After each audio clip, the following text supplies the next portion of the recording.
At 4 a.m., under the humming lights of an Austrian prison, a door opened into silence. A man, once celebrated, once applauded, was hanging from the ceiling. His body swayed gently, as if he was still writing the last line of a forgotten chapter. His name was Jack Unterweger. To the public, he was a reformed man, a best-selling author, a symbol of hope. But in that moment, his story ended the same way his victims' stories had, with a stocking tightened around the neck. He didn't die a writer, he died a killer, finishing his own life exactly the way he took theirs. Before the fame, before the headlines and books and cameras, there was nothing. Jack Unterweger was born into silence, not the peaceful kind, but the kind that hides pain. His mother was a sex worker. His father? Unknown. By the time he could walk, he had already been abandoned.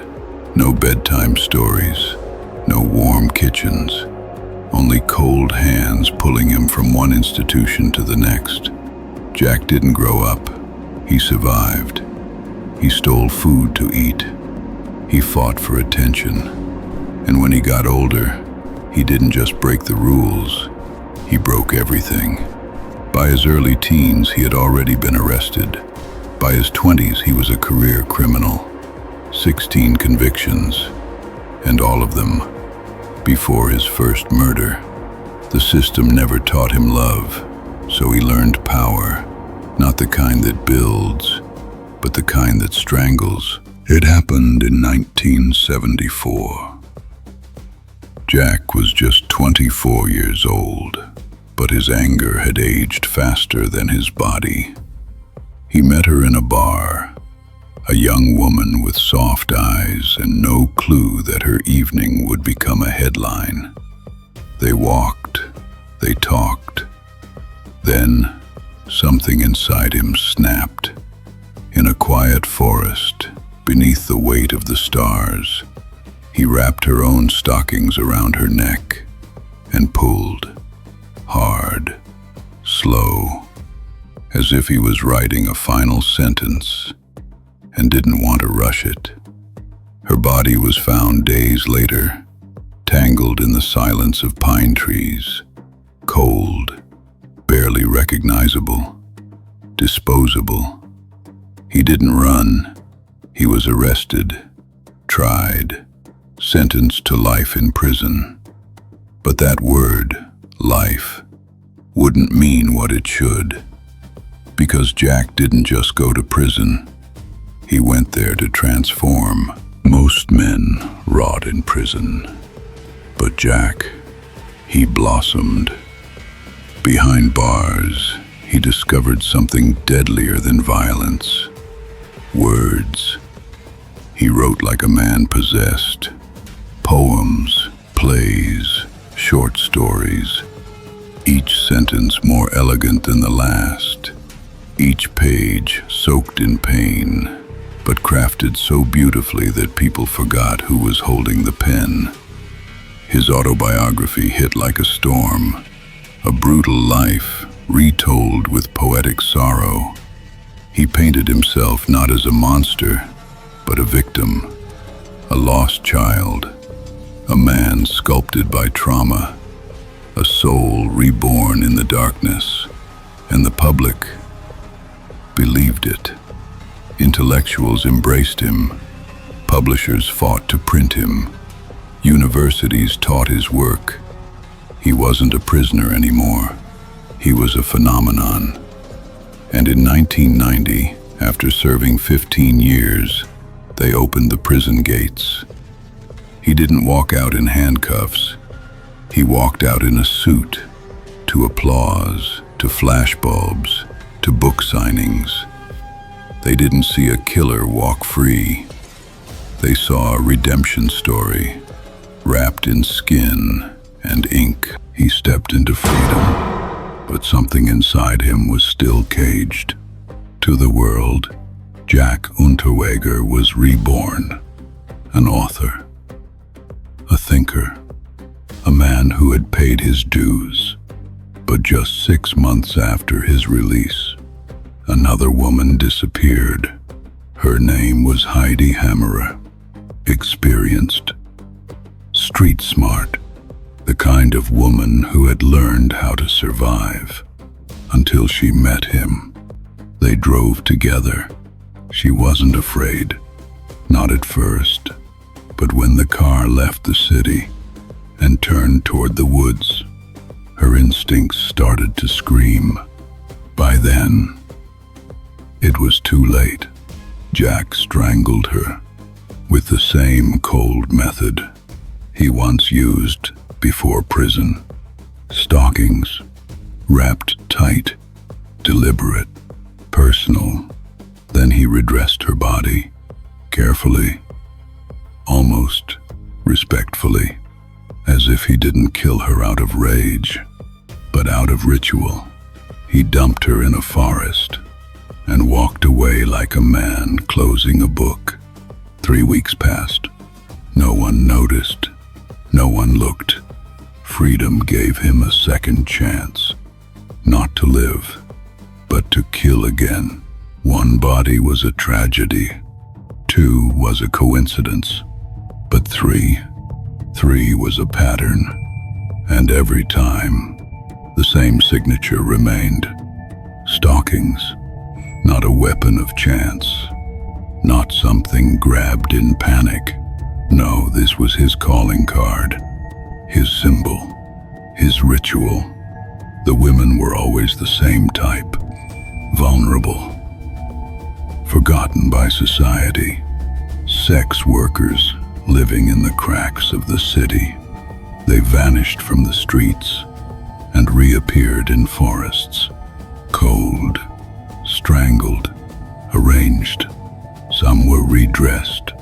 Some had bruises hidden under makeup, but all of them had the same mark. Fabric tied tightly around the neck, and the knot always perfect. Too perfect. It wasn't just about killing. It was about control, precision, art. Jack wasn't murdering in chaos.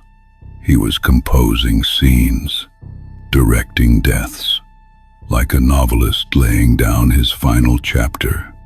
Over and over again, the silence was spreading. From one city to another, bodies appeared, then vanished into headlines, each death echoing the last, each echo louder.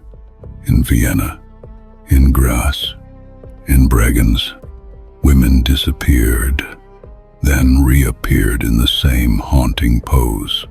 Strangled, staged, discarded. Fear crawled through Austria's veins, but something was off.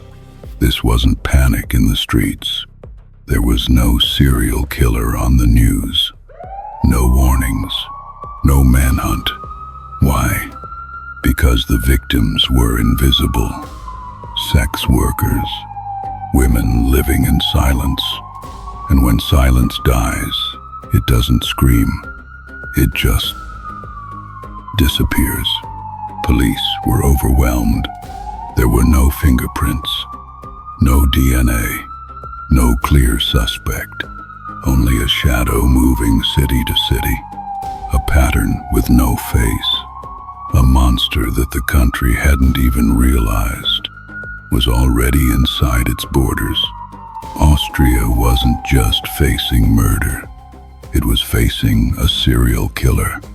But no one wanted to say the word. Not yet. Sometimes a memory doesn't fade. It waits, in silence, until the world makes the same mistake twice. A retired police officer sat at his kitchen table, reading the morning paper. Another woman found, another forest, another stalking. He didn't blink. He didn't need to read further. He had seen this before. 16 years earlier, he'd worked the case of a young woman murdered, strangled with her own stockings. The killer, convicted, sentenced to life. But now, he was free. The officer whispered the name out loud, as if saying it could make sense of the nightmare. Jack Unterweger, the man the world had forgiven, the man who signed books, shook hands, spoke on television, was now standing in the shadow of fresh corpses. He picked up the phone, called the precinct, and changed the investigation forever. The irony was cruel, unthinkable. Jack Unterweger wasn't hiding in the shadows. He was walking through the front door. He wasn't avoiding the investigation. He was covering it. Jack was now a journalist, assigned to write about the rising violence against sex workers in Austria. He visited crime scenes, interviewed officers, took notes, and all the while, he was the one creating the story. He wrote articles demanding justice for murders he committed. He sat in news studios condemning the unknown killer as his own victims lay buried in the woods. It wasn't just deception. It was theater, a performance. He didn't just want to escape suspicion. He wanted to control the narrative. And for a while, it worked. The truth doesn't always shout. Sometimes, it whispers. Investigators followed a trail that barely existed. Jack had no criminal record since his release. No direct evidence. No witnesses. But they looked deeper.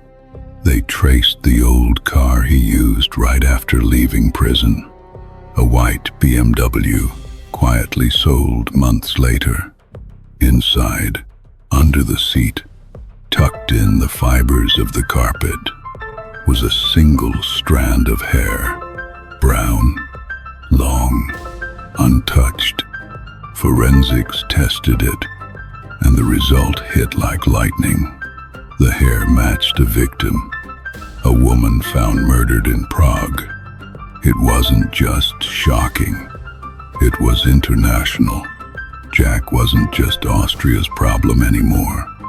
That one strand of hair, lost in a car he no longer owned, cracked the mask he had built for years. It was the first thread, and when you pull the first thread, everything begins to unravel. He crossed oceans, not to escape his past, but to feed it. In the summer of 1991, Jack Unterweger traveled to Los Angeles. Officially, he was there to write a feature on American policing.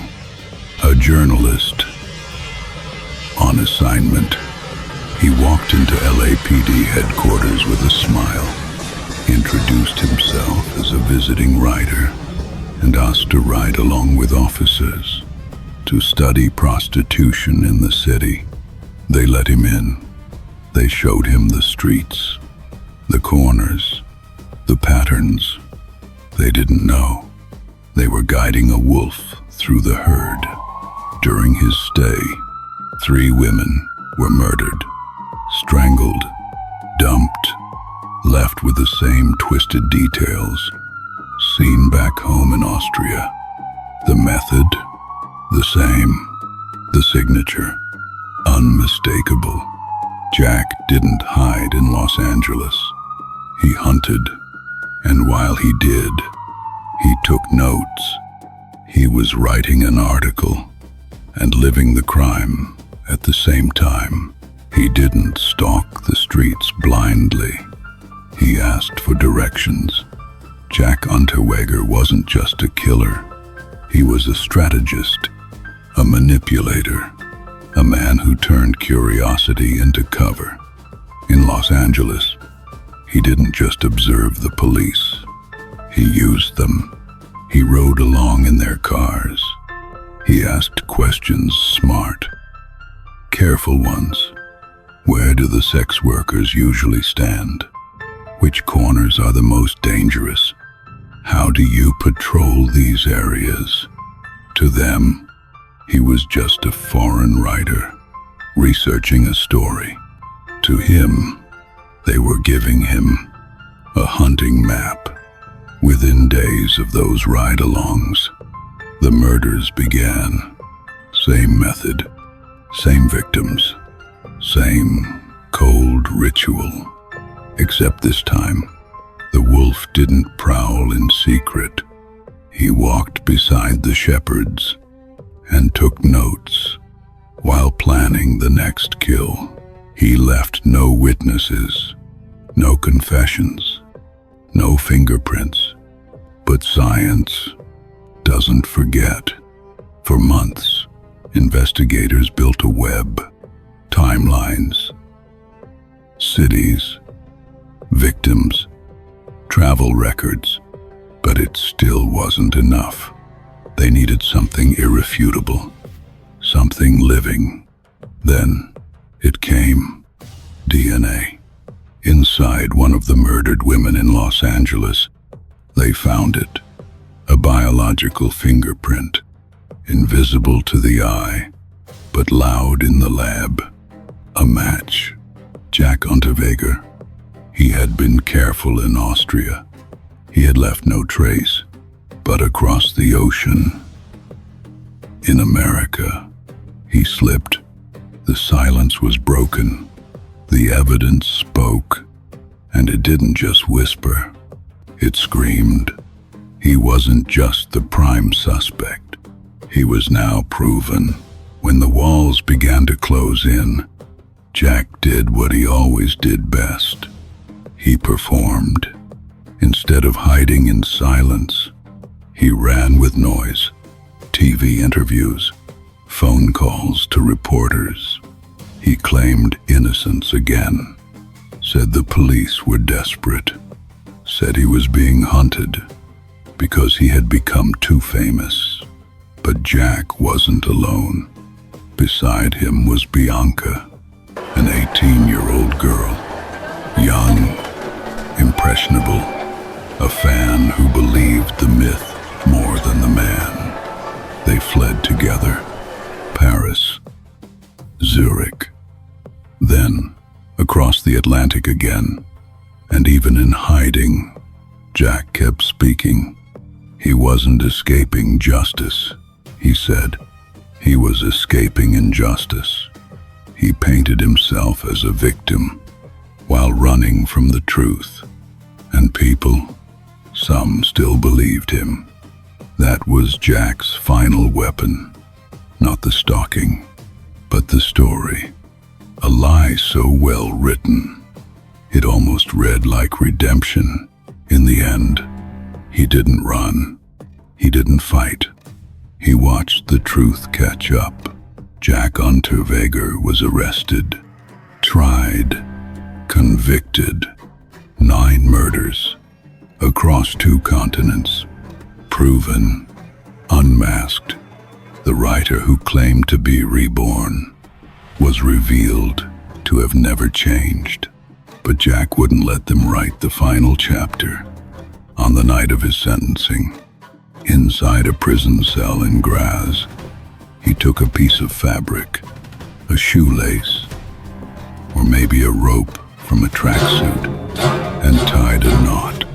The same knot, the one he used on his victims. Tight, silent, precise. He hanged himself before sunrise. No note, no goodbye, just the echo of his own method, turned inward. It wasn't justice. It wasn't closure.